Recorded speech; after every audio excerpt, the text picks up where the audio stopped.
I'm going to walk you through the steps of the worksheet you'll be completing for your research presentation. There are 3 parts.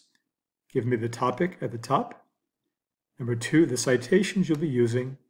And then at the bottom, you'll write a synopsis of what you learned from your research. So, recall, in our class, in the lab, I taught you about John Dillinger. That was my research topic. Citations.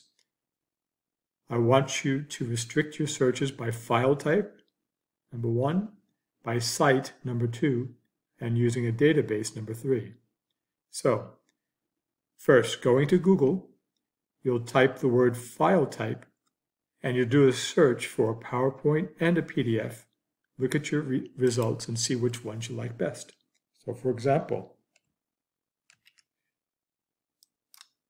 I went to Google, I typed my search term, John Dillinger, followed by file type, colon, and PPT for PowerPoint.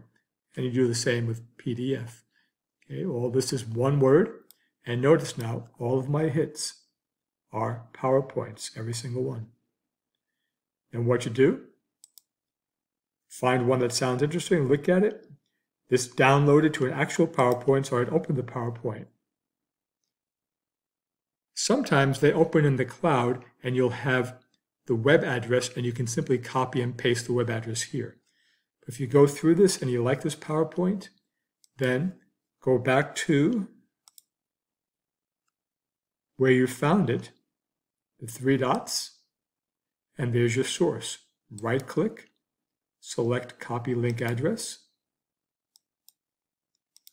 go back to your worksheet. So for your file type, I do cut, paste. So for pasting, I did Control V, and notice how this is my PowerPoint website. Same for a site. We learned using Google, we can restrict our sites to good quality resources, such as government resources, nonprofit organizations, or education sites. So we go back to Google, and say file type, site, and there it is, one word, site, colon, in this case, gov. And again, every hit I got is now from a government website. Gov, gov. Look through these, select one of interest, and now here's your URL or your website address at top. Copy it. I do Control C. Go back to my worksheet, and under Site, Control V, and there's my .gov for John Dillinger. And then your third site must be a database. Now, databases, you're not going to give me this information here, the URL, or what we call the web link. Instead, for a database, recall that you go to the library, library.daytonastate.edu, and on the right navigation bar are the databases. You click on that, and it'll list all the databases alphabetically, and you'll probably play with those to find out which topic best serves your purpose, what you're researching. And a good go-to one for anything is Academic Search Complete. So if I were to click on that, it'd bring it up. I'd type in John Dillinger, and recall, make sure you check this box to increase your search. Make sure it's a full text, and then search. Now, again, in this case, because it's a closed system, all this information on the top, you really can't cut and paste.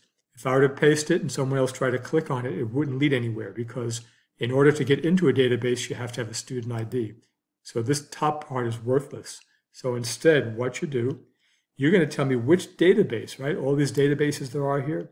Which database did you get it from? And you got it from Academic Search Complete. So let me get out of that. I got it from Academic Search Complete. Control C. Database, Control V. I got it, Academic Search Complete. It's called John Dillinger, Shot and Killed.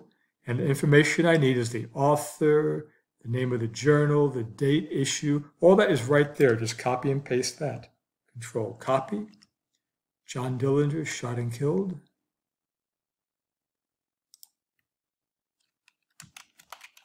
John Dillinger shot and killed.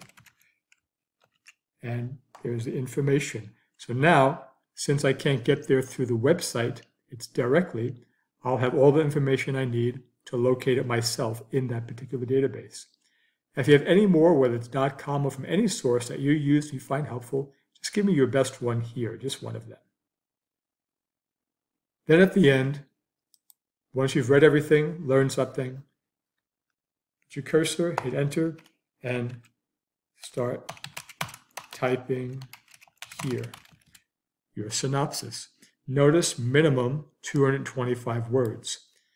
At the very bottom of a Word document, it shows you how many words are on the total document, and anything you highlight, it'll show how many words you highlighted. So when you type your synopsis, highlight your synopsis, and you see at the bottom of the page how many words you have until you reach at least 225. So I put that here for you. This is your document, 163 words, and whatever words you highlighted, I highlighted 31 of 163. So here's where you want to see at least 225. Okay. So then save it, upload it to the assignment folder before the deadline, and you're good to go.